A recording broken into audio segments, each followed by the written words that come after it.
He made it to where I cannot trust anyone, not just emotionally, but I cannot meet any person without the fear that they're gonna harm or kill me. Because all my sister did was meet someone, and as a result, he ended her life. April 2nd, 2024. Warnemont Park, Cudahy, Wisconsin.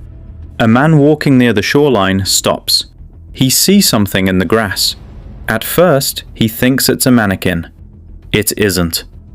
What authorities pull from that park will begin one of the most disturbing searches in Wisconsin's recent history. A search not for a missing person, but for the scattered pieces of one. Her name was Sade Robinson. She was 19 years old. The night before, she went on a first date. She was never seen alive again. Before we talk about what happened to Sade Robinson, you need to know who she was. Because this story is not just about a crime. It's about a girl who fought for everything she had and was just beginning to win. Sade Carlina Robinson was born on May 10, 2004, in Milwaukee, Wisconsin. The oldest of her siblings, a protector by nature, even when she was the one who needed protecting. Her childhood wasn't easy. She came from hardship.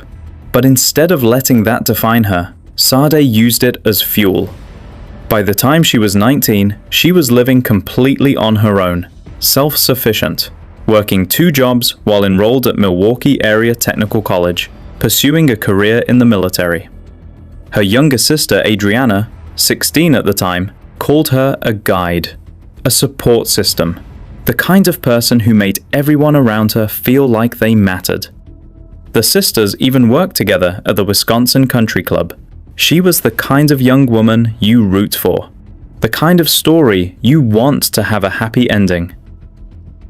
On April 1st, 2024, April Fool's Day, Sade Robinson got dressed, left her apartment, and went on a first date with a man she had recently met. She was reported missing the next morning when she failed to show up for her shift at work. Her co-workers knew immediately. Something was wrong. Maxwell Anderson was 33 years old. A bartender working at several Milwaukee establishments. Familiar face behind a bar. The kind of man who knows how to seem approachable. About 3 days before her death, Sade walked into a bar called the Twisted Fisherman, looking for a job. Maxwell Anderson was behind the bar. They met. They exchanged numbers. He walked her to her car. On April 1st, she agreed to go on a date with him. What Sade didn't know, what she had no way of knowing, was that Maxwell Anderson carried a criminal record spanning nearly a decade. Multiple domestic abuse charges, drunk driving, disorderly conduct. A brief, murky stint in the US Navy. The circumstances of his discharge officially unclear to this day. His own defense attorney at sentencing would describe those prior convictions as misdemeanors, not significant compared to most defendants. But they were a pattern of violence against people close to him. To Sade, he was just a guy at a bar. He wasn't. Sade's own phone would reconstruct every movement of that night with chilling precision. At 5:20 p.m., Sade arrived at the Twisted Fisherman restaurant on Milwaukee's south side. Anderson was already there. He had told the bartender he was there for a first date. They had food and drinks at the bar. Detectives later noted something odd in the footage. Anderson did most of the talking to the bartender. He barely looked at Sade. At 6:30 p.m., they left together and drove to a second bar, Duke's on Water, on East Juneau Avenue. Surveillance footage inside shows them playing beer pong with another couple. It's the only moment in the entire night where Sade appears to be smiling. At 9 p.m., they left Duke's together. Sade drove. They headed to Anderson's apartment. Sade had a location tracking app on her phone called Life 360. It pinged Anderson's address at 9:30 p.m. That is where the trail of Sade Robinson ends. She didn't come home.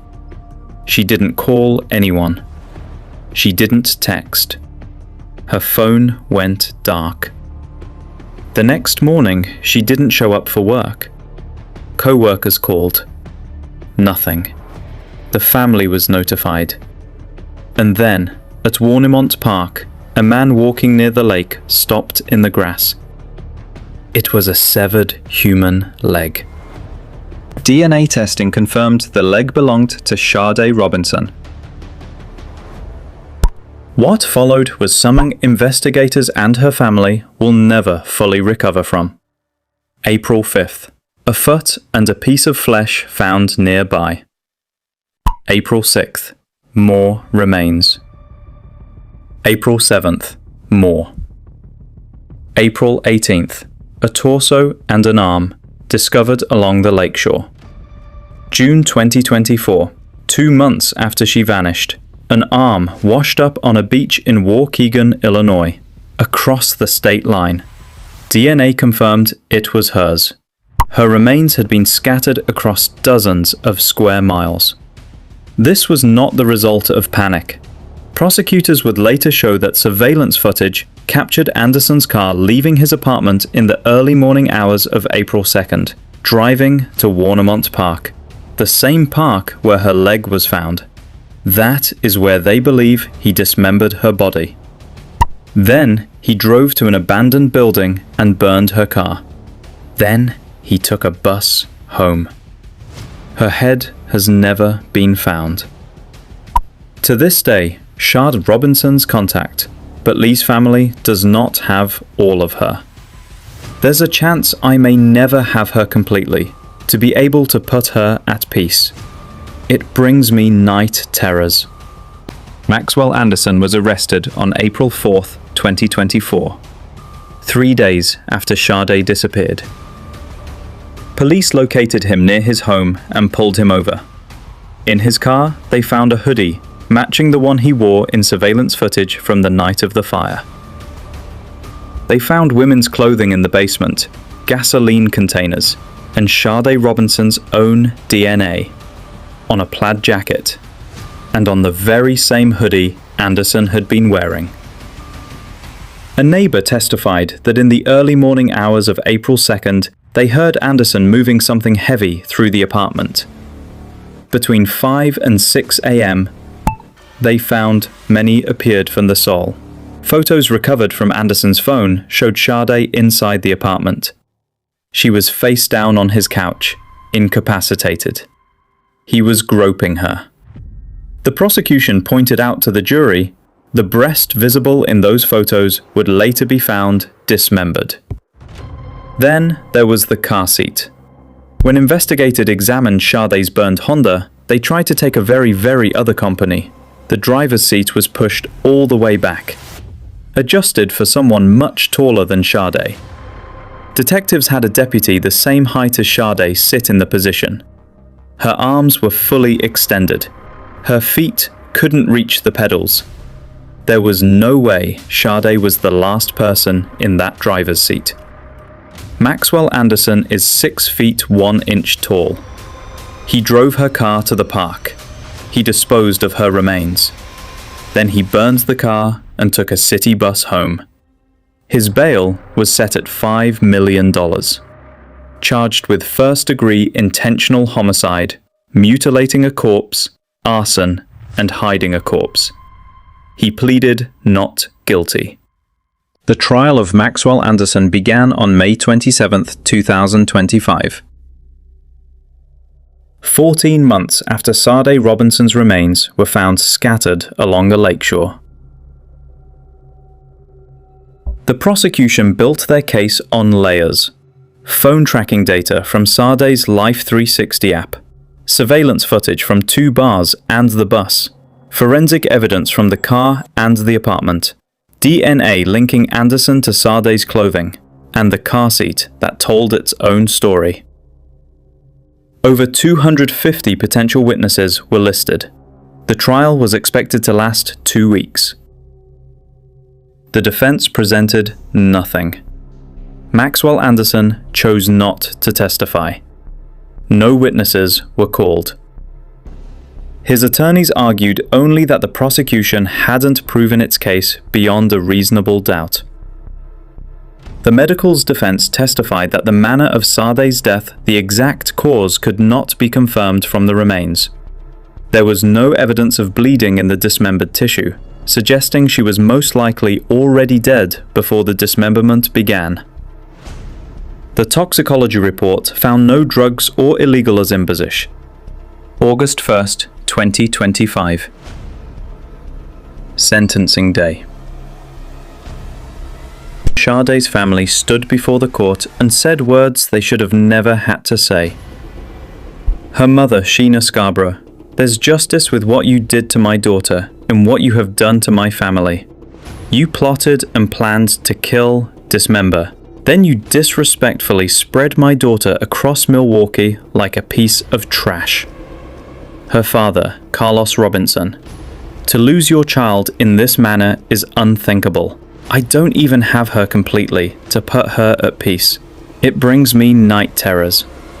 Her sister Adriana, 17 years old, standing in a courtroom doing something no teenager should ever have to do. "All my sister did was meet someone, and as a result, he ended her life. He tried to erase her existence and her value. I cannot meet any person without the fear that they're going to harm or kill me." Then Maxwell Anderson spoke. He said he was innocent. He said he was sorry for the family's loss. He said he would be filing for appeal. Judge Laura Crivello dismissed his claims of innocence. She said his view of reality differed from the rest of the world. She called his crimes unconscionable and likened the case to something out of a horror novel.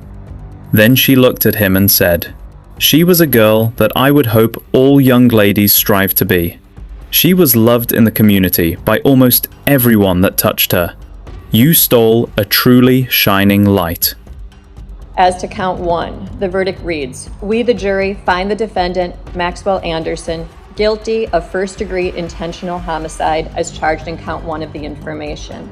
As to count 2, we, the jury, find the defendant, Maxwell Anderson, guilty of mutilating a corpse as charged in count 2 of the information. As to count 3, we, the jury, find the defendant, Maxwell Anderson, guilty of arson of property other than a building as charged in count 3 of the information. As to count 4, we, the jury, find the defendant, Maxwell Anderson, guilty of hiding a corpse as charged in count 4 of the information. Life in prison, without the possibility of parole. Ever. He is currently incarcerated at Dodge Correctional Institution in Waupun, Wisconsin. His appeal is pending. Sade's head is still somewhere in Lake Michigan. Sade Robinson never got to finish what she started. She never graduated. She never enlisted. She never got to give her little sister everything her little sister gave her. But Milwaukee Area Technical College awarded her a posthumous associate's degree. Her family accepted it on her behalf. Her mother, Sheena Scarborough, founded the Sade's Voice Foundation, pushing for legislative change in how law enforcement handles missing person investigations, especially for young black women who are so often overlooked. A bill has now been reintroduced to the Wisconsin state legislature in her name. Because Sade wasn't a headline, she was a daughter, a sister, a girl who worked 2 jobs, went to school, lived alone, and trusted that the world would be safe enough for her to go on 1 date. She deserved to be right about that.